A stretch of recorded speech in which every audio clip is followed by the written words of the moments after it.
everyone. Welcome to today's episode where I have the privilege of chatting with my good friend, Jeff Gilbert. Most of you might remember him from his drumming days with the Christian rock band Kutless, Rock On. But today he marches to the beat of a different drum as an entrepreneur. Jeff has been married to his wife, Shanna, for 15 years and is a father to 3 beautiful children, Slater, Stevie, and Winnie. Jeff, thanks for being here, man. Thanks for having me, man. Awesome. I'm a returning guest. Yes. This is cool. You're only the second return guest I've had so far. Wow. Yeah. Man, thank you. Yeah, it's awesome. I have a ton of respect for you. And you flew in today from California for a special event. Appreciate you being here. It's a big day, man. Yes. I would never miss it. This is awesome. Yeah. So we're recording this about, what time is it? 3 o'clock, less than 2 hours before my guests start arriving for the book launch party for my new book. And you're someone, we're on the same frequency, slightly different career paths, but we're passionate about the same things. And when I was thinking about who I wanted to review my book, people that I wanted their perspective on, the book is called The 7 Disciplines of Uncommon Freedom. And you understand what uncommon freedom is. And I wanted your perspective. So you were absolutely one of the first people I said, hey, would you take a read? Give me your feedback. And I was honored to have you read it. So I'm thrilled to have you here tonight and to just share a few thoughts on, your perspective on the concept and what the book means to you. Man, it's pretty cool to see how God continues to just put the greatest people in my life. Like we've talked about this before, so this isn't a new concept that I'm bringing you, but I strive to be the dumbest person in the room, and we talked about that probably our last conversation when I was picking your brain, because I love picking your brain, Kev.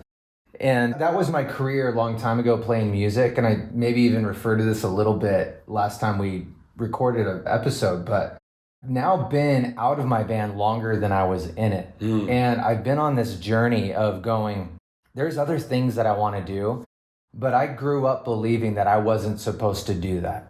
I'm going to kind of set the table like this.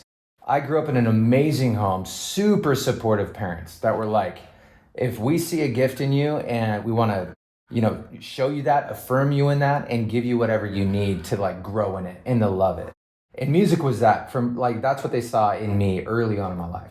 But there was also something that my parents believed, and I then believed it too, which was, if you're struggling financially, it's because you're doing God's work.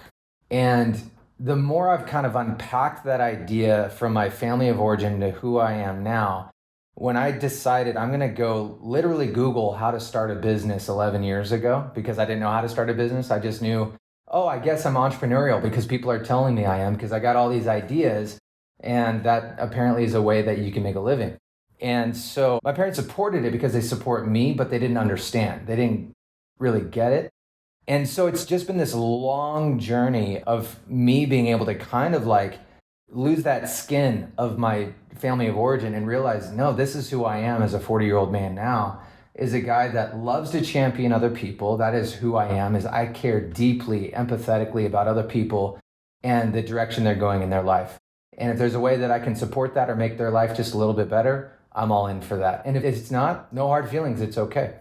But transitioning from playing music as a drummer to staying in the music industry, because I noticed in my career, there are so many little holes or issues or problems that I'm noticing that could have solutions if somebody were to just take some time to think about it, create a solution, and then offer something that is the solution.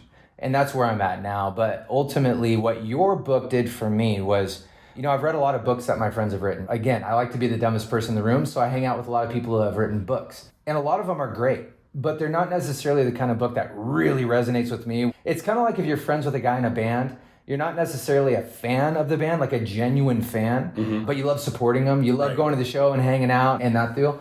This is one of those situations for me now where it's like, not only am I a friend of yours, but I'm actually a fan of your book. Like legitimately, if somebody would have handed me this book and I have no idea who you are, I would have eaten it up. I would have been dog-eared every other page. It would have been highlighted throughout the whole deal. Because what you've done with this book, I'm not giving some endorsement for your audience because we're pals. I wouldn't do that. But what your book has done for me is, as I'm continuing to educate myself on what are some things that I might be missing? What are some of my blind spots that could potentially be holding me back? What are some things I didn't learn when I was younger? Because I didn't become a business person or an entrepreneur until I was 30. I feel like I was late in the game, so to speak. There's no such thing. You can start whenever you want. But when I'm reading something like what you've written, what you did was you comprised what I would suggest to be some of the greatest bits of wisdom that some of the foundational guys in this space have ever put together. And you applied those things to your life. You saw the measurable impact that it had on your life. And you were able to recreate a way or a system that took these pillars and put them into a system where you go, if you go through these things and you start applying these to actual minutes in your day, you will see transformation happen. And that's what I'm experiencing. And so being able to sit here and talk to the author is super awesome. So I'm probably not going to talk about just ask a lot of questions. I might flip the table and just start asking you a bunch of questions, but that's a long-winded answer to say, well done, sir, because this is a powerful book. And I've already told so many people, like, wait until this book releases because I want to make sure you have a copy, because there are going to be so many golden nuggets in there that you can start putting into your discipline, your daily habits, your daily routines to identify what's the most important thing to you.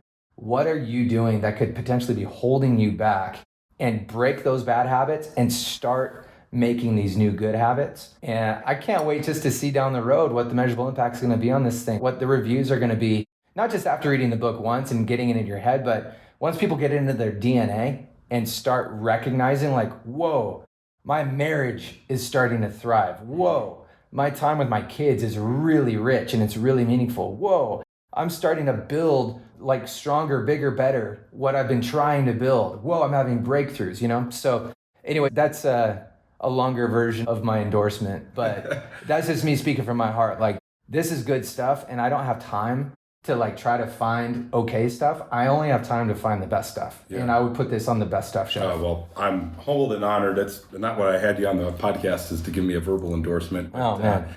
If people who know me know I'm a very practical guy, and I don't like to waste time. And so I'm not a flowery type of character. So I think this book is going to resonate with people. Mm-hmm. A lot of times, especially when it comes to parenting. No, I don't have it figured out with parenting.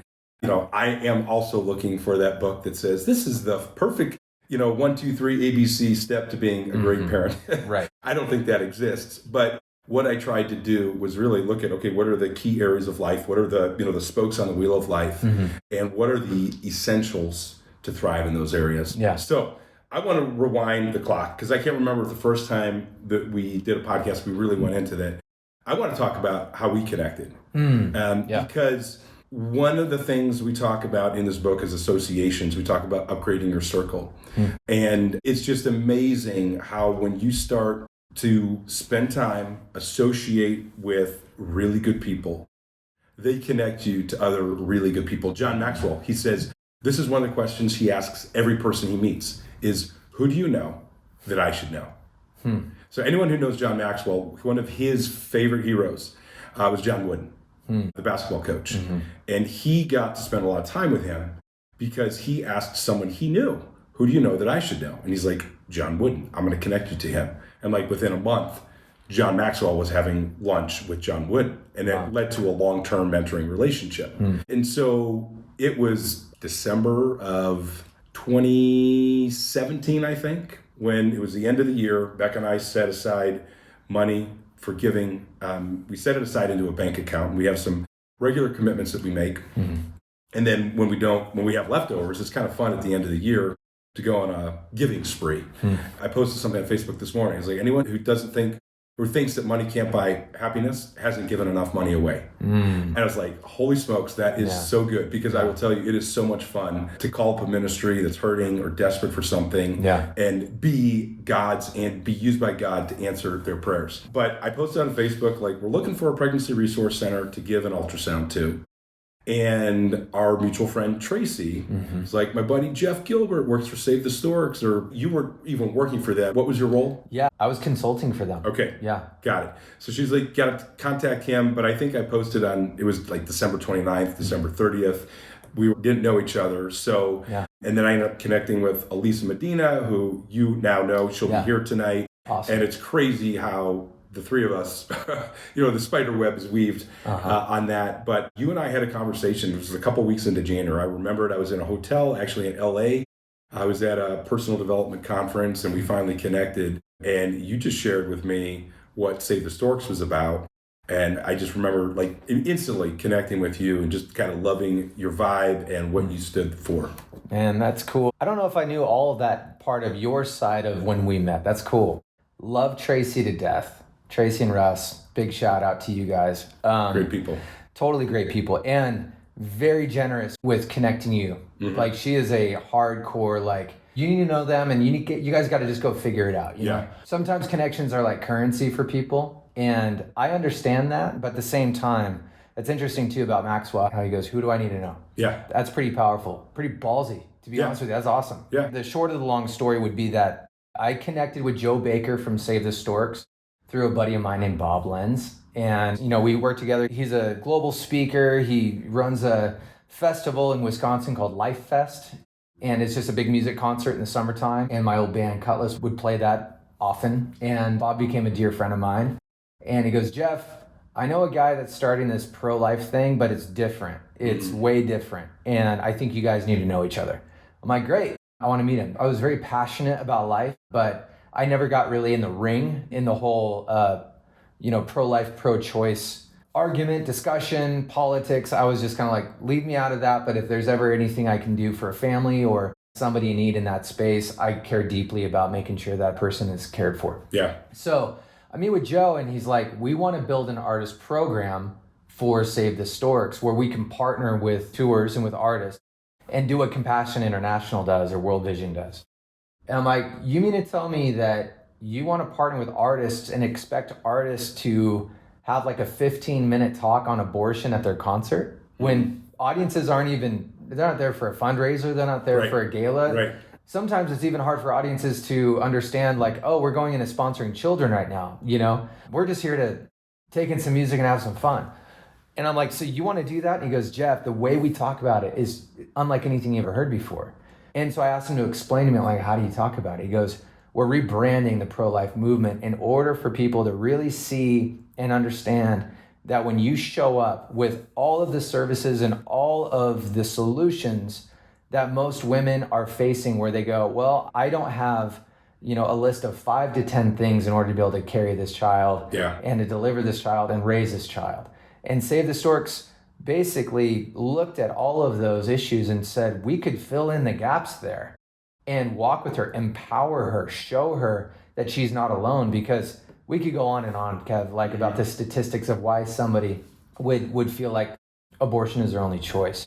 And I always want to make sure that I share these ideas and topics with sincere care, because this is not coming from a judgmental tone. This is not saying the way that you hear a lot of pro-lifers coming at it from a judgmental point of view. In fact, I'm actually looking at it, I don't blame you point of view. Yeah. You've had a hard situation, a tough upbringing. There's so many circumstances that are very fragile that would be the case, especially with the amount of people who have shared their testimonies with me of their abortions.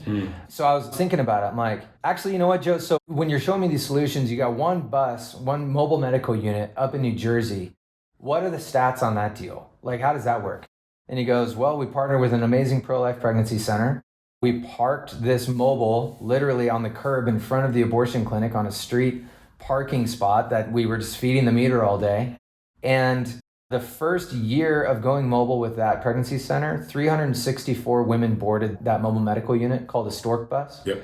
And all 364 chose life for their babies. Wow. Yet 365 babies were born out of that ministry. Some twins. So there was some twins. Wow. But they just cared for these people. They showed up not with judgment, not with criticism, not with any of that. It's just like, can we just be in this with you just so you feel like you're not alone? Whatever choice you make, you still have absolute freedom to walk into that building right there and terminate this pregnancy. That is your freedom to do that.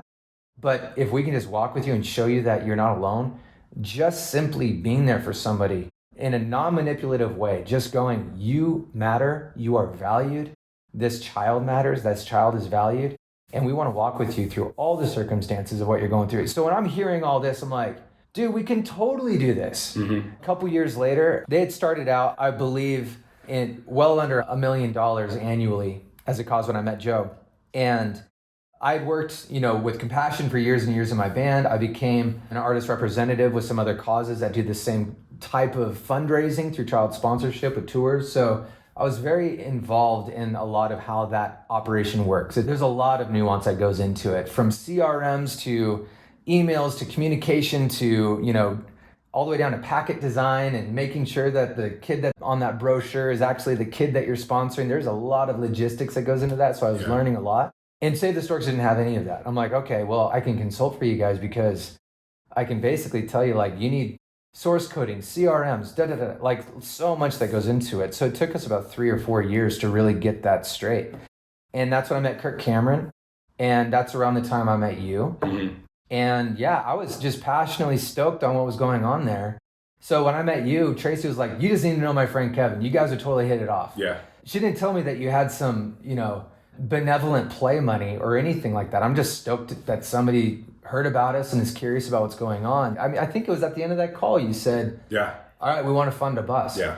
And I'm sitting here like, I mean, technically part of my job is to raise funds, but my whole perspective on raising funds is, how about I just cast the vision to you? Mm-hmm. And if you grab it and go, this is amazing, and show me whatever paperwork you need to see the proof in the pudding. But I believe treasure follows naturally. Yeah. I've rarely ever had to ask somebody like, we really need this. Is there any way that you can give? That's what happens when you cast the vision well, right? Man, that's it. Yeah. Just like sales, just like what you're producing for people's lives in what you do. It's like the moment somebody feels like you're trying to get them to buy something from you, it all of a sudden feels weird. Yeah. But if you're just sitting here, listen, what my program does is produces results in X, Y, and Z. This is how, this is why. Here's some testimonies. Here's what's going on. This is how it's growing. You're brought into a community of people that affirm you, keep you accountable, all these things. You're like, this is a whole deal that will really help you get to the goals that you're seeking. When you share that, somebody's going, that's worth the dollars that goes into that. I now value it because I recognize that it takes a lot of time and effort and understanding and experience to pull that off. Yeah. So what's really cool, bro, is that I was talking to the CFO of Save the Storks a couple of years ago. It was like right after we wrapped a 3rd year of a marriage and parenting tour that I built with Kirk Cameron. Mm-hmm. And he goes, Jeff, we're now over 11 million in residual giving per year. Wow. And I was like, what? Are you serious? Like, we're just out there going for it, casting the vision, telling the story. I didn't know that it had grown that extension, like that big, And so the amount of grants that Storks has cut, multitudes of pregnancy centers across the country, over 100 mobile are active now out on the road, loving on people in communities. And yeah, it's just pretty crazy to look back on that and go, okay, I need to kind of slow down sometimes and and go, whoa, there's a lot that happened there, Because I just keep envisioning the future and what we could do in all kinds of ways to make the world a little bit better for everybody. And that's always been my ethos in work and business. And that's why I resonate with you so much is, what's the point of accumulating a ton of wealth if you're not able to really be standing in the gap and allowing the Lord to use you to be a part of that answered prayer, like you just said earlier? It's like, that blows my mind to think, okay, so the more money that I can accumulate, the more good I can do with that, which is really, truly what God wants for us. And so I've really had to change my mind shift of, no, if you're broke, that doesn't mean that you're spiritually in the right place because God wants you broke. Actually, he wants you to thrive, and he wants you to be able to pour nutrients in other people's lives so they can thrive too. Yeah. So that's kind of how that all came about, was you and I just jived and had such a cool conversation about being passionate about life, being passionate about people, and being able to support these things and to see them take life. It's so amazing to see how God brings the body together, where you've got a whole set of skills that I don't have that I'm trying to build. And hopefully I have some skills that I'm bringing to the table that just brings, the nutrients needed to get that vision cast. And that's it, man. It's just great to collaborate. Yeah, no, it sure is. Real quick, I think what resonated for especially me and Becca on, the Stork bus concept is it's a grace-filled, loving approach. Mm-hmm. When I think about how Jesus lived his life, the two sides of Jesus, there were two sides of the coin. He was very intense with the religious group, and he would call them out. But with those who weren't religious, he was very loving. You think of the adulterer, right? Who was brought to him, and all these people, guys ready to stone her. Right. I mean, he said, go and sin no more. But he was full of grace. And you look at, the woman at the well.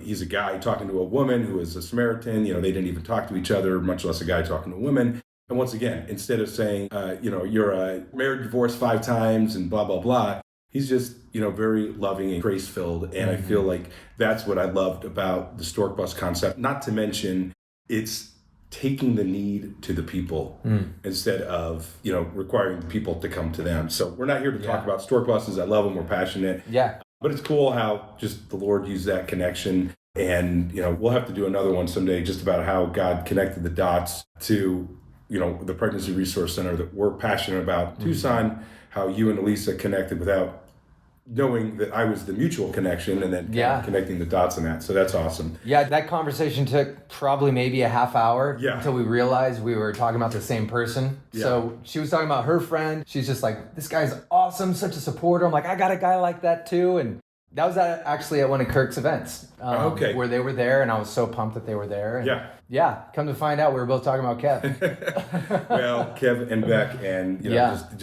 God was connecting that was the circle God put us in. So it's really cool. But I'll tell you, we're anxious. I'm talking to JD. I don't know if you know JD from Save the Storks. I was talking to him on Saturday. Did an event with him, and it's like, we got to get another one. I mean, Phoenix needs several. Yeah. And the challenge is finding a PRC or a church that will actually partner with them. Yeah.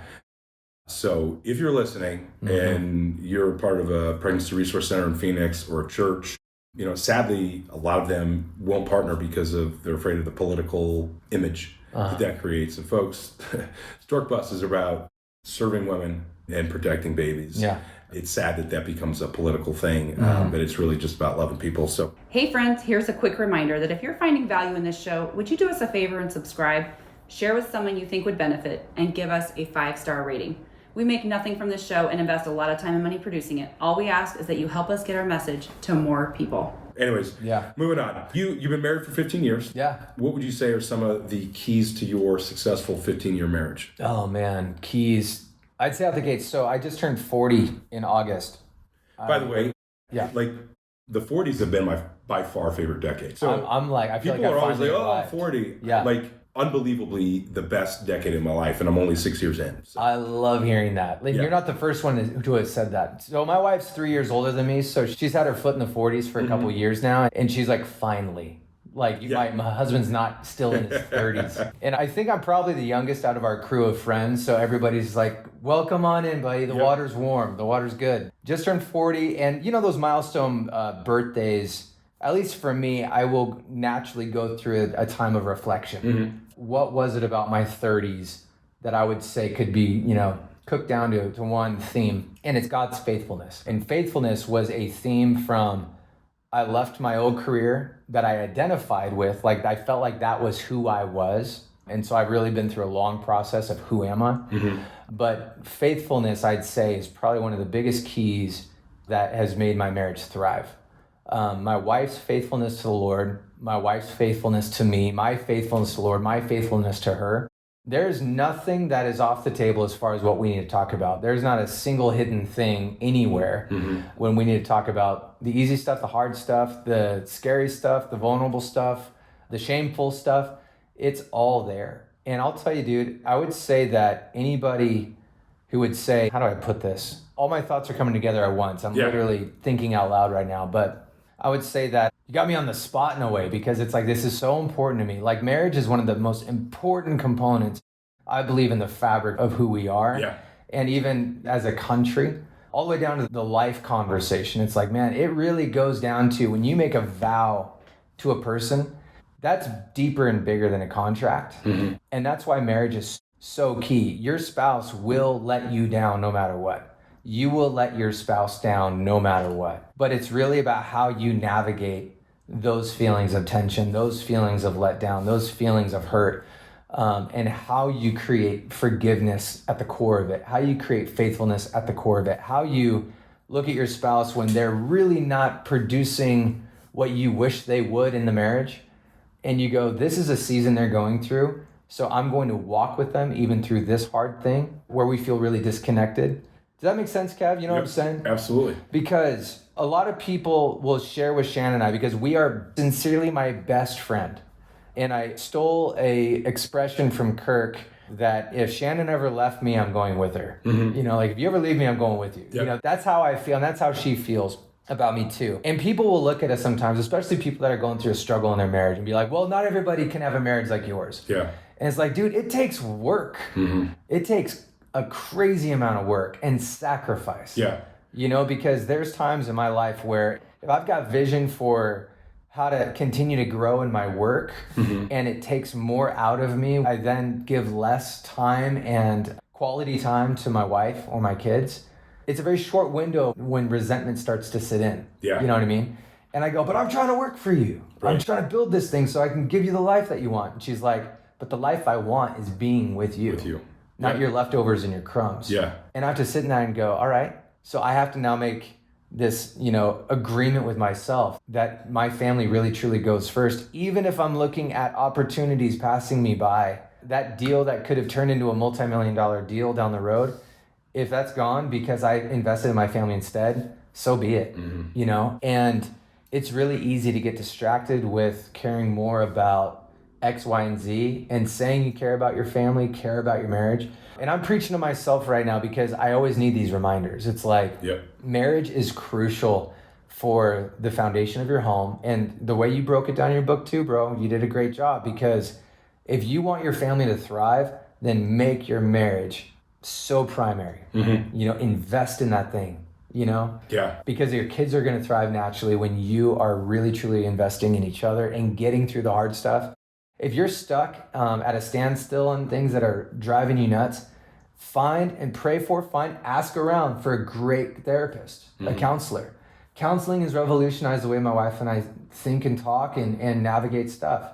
You know, we brought in our family of origins into our marriage, and the word says to leave and cleave. So there's a lot of stuff that she brought in, that I brought in, and we have to look at each other and go, we're kind of reparenting each other a little bit. Yeah. You know, and there's a lot of dudes I know that don't like getting into the emotional stuff. They don't like peeling back the layers. You know, I don't want to go there. I don't need to go there. It's like you do. Yeah. Especially if you want to be the man that your wife believes you can be, and for you gals to be the woman that your husband believes you can be. Yeah. It takes that kind of work and discipline. It's crucial. In the book, I talked about the fact that we tend to think, we grow up thinking we're normal. Like the way that our family does things, this is how everyone does things for the most part. I mean, there's a few things you're like, okay, my family's weird about this. But, you know, it was really interesting is Beck and I, you know, got married young, which I think is a great thing, getting married young. How young? 21. Yeah, wow. Yeah, and I highly recommend it. Like, I'm encouraging my kids, start looking for a spouse, like, be married by 21. Because we grow up together, it's a lot easier to leave and cleave if you do it at 21 than 30. No, I mean, and some people are going to do it, but I'm a huge fan. Like, the fact that we're so close, we're, you know, 46, celebrating 25 years. It's a huge blessing. Like, I'm so grateful. And honestly, being married young kept me from making a lot of stupid decisions. But it's amazing. You do realize, holy smokes. Like, I just assumed that you operated, thought, did things the same way. And she made the same assumption about me. So just realizing that we are very different and we do have to retrain and correct. So your perspective would be, you're not so glued to your ideals or your beliefs the way life should work when you're younger. Your ideas, your ability to kind of like rethink the way that life works is a little more pliable. Than the older you get, you kind of become set in your ways. You're set in your ways. Yeah, like, you know, this is how the laundry is done. I mean, trust me, Beck and I load the dishwasher differently. And my way is the right way, all right? Absolutely. 100%. Yeah. But at least I do the dishes, right? But I think that there's less, you know, because there were so many things that the first time I ever lived outside of the house, my parents' house, was with Becca. Like, I never moved out. I was going to college, living at home until we got married. And then that was it. I mean, we literally talk about the fact we grew up together. I mean, I've learned, you know, a man's brain isn't done developing until he's 25. I still had 4 more years of development going on, you know, in the first 4 years of our marriage. So it's kind of crazy. So we got so much to cover, but we're running out of time. So you're doing a totally different thing. Why don't you talk about what you're doing now? Because you're spearheading this new company. Talk about what you're doing. Yeah, man. My company's called Goodness Live, and I've got 2 unbelievable partners. Basically what we're doing, man, is like I mentioned earlier, for me to start a business, it has to really focus on making anybody's life who's associated with it just a little bit better. And so we discovered that in live events, you know, Christian, non-Christian, just live concerts, you have this audience that's there to see an artist because they love that artist is worthy of purchasing a ticket. I got to see them live, love their music. And those artists are there to have a moment with these folks that listen to their music. Every night you're out on tour, I can totally confirm this. There's so many amazing moments that happen every city you go to. It's bizarre to think there's people that are singing our lyrics in this city, then we travel 500 miles, 1,000 miles, 2,000 miles, 10,000 miles across the ocean, and they're singing the same songs that we wrote. It's crazy. Now, for 20 years, me working in the music industry, predominantly the Christian music industry, it's always been just a couple different types of philanthropic endeavors at a show. And that's because there's some really phenomenally smart people out there that said, I bet you Christian audiences would really resonate with sponsoring a kid because this child desperately needs that support. It's extremely cost effective for an American who makes American dollars to be able to give 30 to 40 bucks a month. And when you transfer that over to, some of the poorest nations in the world, that 30 to 40 stretches really far. Yeah. And you also can build a connection with that kid through writing letters. And so that's a beautiful idea, and it works beautifully in most cases too. I've been around the world and I've seen these programs, they're powerful. But the question that I always like asking artists is, what about if we could create a way to gamify generosity with your fans where we could see a huge percentage of your audience actually becoming a part of a community that we can give to, and ultimately they're going to give back to even community-driven efforts in that same night, right? And so if you meet with an artist and you go, hey, listen, your biggest fan is, I live really close to one of the biggest children's hospitals in America. It's called CHOC in Orange County, Children's Hospital of Orange County. I'm like, I've got friends that work at CHOC, and I just found out that there's a 13-year-old boy who for the last 2 years has been fighting for his life with a very rare form of leukemia, and you're his favorite band. And you're coming through Orange County. I'd love to set up a visit where you guys could just hang with him for an hour and just blow his mind. Yeah. And so band goes to hang out with this kid for an hour with a guitar. And they thought that they were going to go just like really bless this kid, make him feel real good about what's going on. But the reality is that kid had so much fierce hope and joy, even in the midst of that trial. Those guys walked away completely shook as how much that kid actually invested in them and encouraged them. So that night they do the show. We let everybody know that Goodness Live is happening. All you got to do is scan a QR code. You register right there. Boom, you're in the system. And in Goodness Live, we're going to be giving away all kinds of really cool experiences and upgrades and prizes throughout the night. So it's basically like a 3-hour, dare I say, sweepstakes. But ultimately what it is we want to generate even more memorable moments for those fans that they've never received before. You can go side stage and watch the show side stage for the rest of the night. You might get exclusive merchandise you can't buy. You might get an intimate concert on the bus with the guys and they'll sing your favorite song from their catalog. There's all kinds of cool things that could happen. Have coffee with the band, backstage, all kinds of cool things. But if you can give to Goodness Live's foundation right here, we're going to raise money to fight for that kid because that kid's parents are in $75,000 debt from the medical bills that they've accumulated over the last 2 years.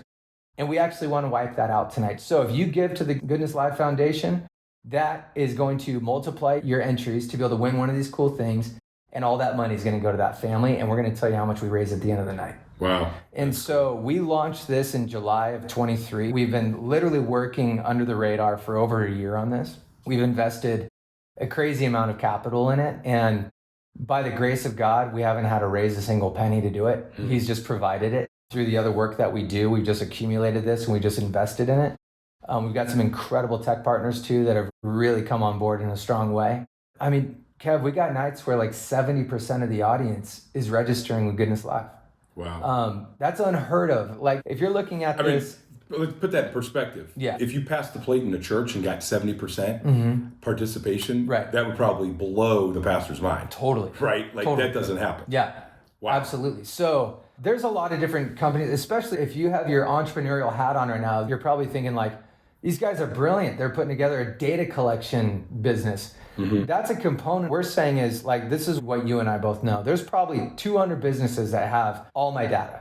They know where I live. They know what age demo I'm in. They know my spending habits. They know how to market to me. Yeah. They know my Instagram algorithm, all that stuff.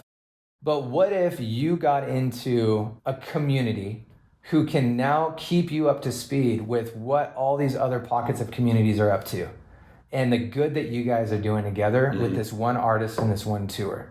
And then you talk about that at the end of the tour and go, out of that tour, an average of 50 to 60% of people signed up to register, and then X amount gave. This is how much we raised. These are all the things that we did, all because you're not just a fan of this artist anymore. You're actually partnered with making the world just a little bit better of a place. Yeah. And we were also able to give away a bunch of really cool stuff during the show, and that's fun. Yeah. It's fun to give. So if we're asking you, like, hey, participate, we also want to give to you because it's a lot of fun. And so our business model right now, I mean, from day one, this is what's crazy. I think you're going to resonate with this. Since day one, we've given away most of our revenue, and yet we've been cash flow positive the entire time while we built this and have not needed to do one seed round. We haven't done a debt round. We haven't done a Series A. We haven't had a raise, and we're building a tech company here. Yeah. You know what I mean? And so that's a part of our ethos that we will never ditch, that we will never bend or draw outside of the lines, because we're like, God clearly sees this. And when somebody gets plugged into a community that we're actually honoring them by keeping them in touch with what's going on, the good that's moving, the things that are happening, they're going to want to come back. They're going to want to see it at more shows. And what's even cooler, bro, is there's so many general market artists. They're like, I have a foundation. I don't know what to do with it. Can you help me? We're like, heck yeah, we can help you. We got the whole back end system developed for you. And so that's where kind of my nonprofit consulting comes in too, because there's a lot of these foundations that are awesome, but they're sitting on a couple $1 million and they don't know how to give it away. I'm like, let me help you. Yeah. And let's make sure that all of your fans know that you're doing this together. So that's Goodness Live. That's awesome, man. I love it. I love it. Well, we got to wrap things up here, but I'd love to know, how have you approached mentorship throughout your career, whether it was your music days or where you're at now?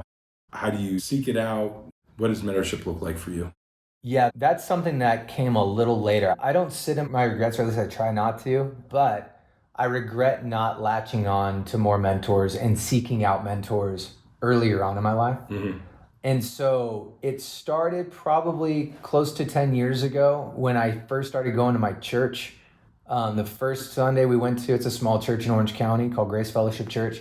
Senior pastor gets up there, shares from his heart. It wasn't a big prepared performance. He was just really, truly sharing from his heart. And I was like, I have to know him. Went up and introduced myself after church, and I said, hey, I'm Jeff.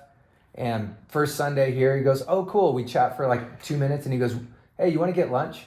I'm like, yeah. I figured he's going to just have me like reach out to his secretary, and 6 weeks from now we can maybe get lunch. Yeah. He's like, what are you doing on Tuesday? I'm open. He's like, cool, let's go get lunch. So I met him on Sunday. We hung out 2 days later. He then invited me into his men's group that I'm still a part of. We met together this morning before I flew out. And that started a whole ripple effect of now I'm constantly seeking out, like, okay, that guy's in this space and he's super well respected. I'm just going to ask him out. That's my big joke. Is like, hey, I want to ask you out to coffee. Yeah. Let's go chop it up and see what's up. So now it's really amazing. You have to put your foot out there though. You have to seek it out, and don't be ashamed or be afraid of it. Yeah. But if you're hearing about, oh, this guy sounds really reputable, I really admire his lifestyle, or I admire what he's got going on, reach out to him, and if it's just once a month, once a quarter, once a year, I would say be as proactive as you can, sit down with a notebook and pick their brain. Yep. So that's something that I've gleaned a ton from. Just once again, sitting in rooms with people smarter than me. That's what I'm always seeking out. Yeah, no, that's so good. I mean, John Maxwell talks about the same thing where he says, can I take you to lunch? It blows my mind. Obviously John Maxwell's always pursuing growth, even though he's like the master of leadership, but he still takes one person out to lunch every single month. And he looks for people that he considers that are, further down the road than him, smarter, brighter, better than him. And he takes them to lunch and he asks questions and he takes notes. Yeah. He's like, I don't even eat most of the time. I buy them lunch and I just learn from them. And then it's either 5 or 7 questions that he asks everybody. And I've got them somewhere in my notes. But that's where the final question he asks is, who do you know that I should know? But you're spot on. I'm amazed when you ask people most people, good people, want to help. And so if you're aspiring to be a better person to level up, the people that you're looking up to are good people. And they're very likely to be willing to help you. Yeah. And if you just ask, you'll probably be surprised at who will say yes. I mean, I look at who endorsed my book, not to mention you, but I was like, go big or go home. I'm just going to ask. And I was blown away when the answers were yes. Yeah. But it's just amazing. I encourage people, seek out the mentorship, ask for it, and don't waste it, right? Yeah, like you said, show up. And when I get together with John Maxwell, it's not me talking about me. Like, I have prepared questions and I'm asking questions. And I think that's a great lesson for you that you just talked about. Show up with pad and paper, and ask questions. There's an art to asking questions, and that's something that I'm really learning more and more about. So I'd love to get that list from you. Yeah, I'll send it to you. Please. Yeah, And absolutely. Listener, if you want that list too, you're going to have to ask Kevin nicely. You're going to have to email him, let him know you're listening, and maybe he'll give you the list too. Yeah, a 5-star review on the podcast and the book, and then we'll get you John Maxwell's list of questions. So, Yeah, man. Jeff, we ran out of time. We'll have to do this again, but It's been a pleasure having you on the show. You really do embody the spirit of uncommon freedom. I appreciate you. We have conversations probably every couple months, and it's mutually encouraging. It's mutual mentorship. We connect each other with other people, and I'm grateful for you. Appreciate you flying out, taking time away from your family to join us for this event, and just grateful for you. So, Likewise, Kev. Thanks for having me back. all right, bro. We'll see you. All right, dude.